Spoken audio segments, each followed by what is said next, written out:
The city of Rockville is full of history, and I'm here today with historian Terry Lachin to discuss her latest publication, which gives us a blast from Rockville's recent past.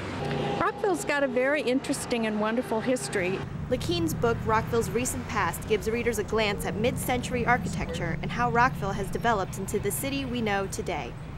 We wanted really to explore a very critical period in Rockville's history, the post-war era, specifically the 50s, 60s, and 70s, a time when Rockville was transformed from a rather small, sleepy town, a county seat, nevertheless, but a rather small town into a booming suburban city, a full-service city with a modern government. And we wanted to look at the neighborhoods, churches, schools, public buildings, libraries, shopping centers, and medical and healthcare facilities that were built during this time. And one of the healthcare facilities featured in the book is the Tenley Building, still standing today on Rockville Pike.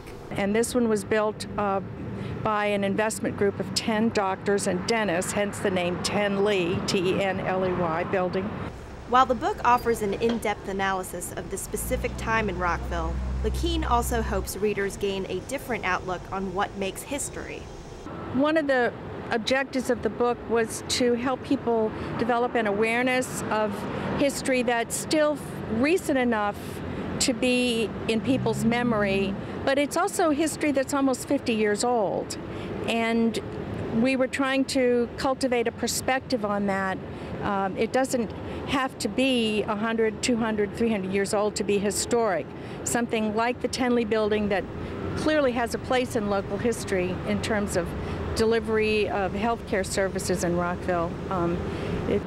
Something even from 1964 can have historic value, and we need to develop a greater awareness of it and also advocate for the preservation and or reuse of these buildings.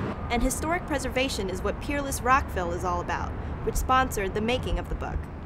While Rockville's Recent Past was published in June of this year, for Lachin, it's an ongoing project.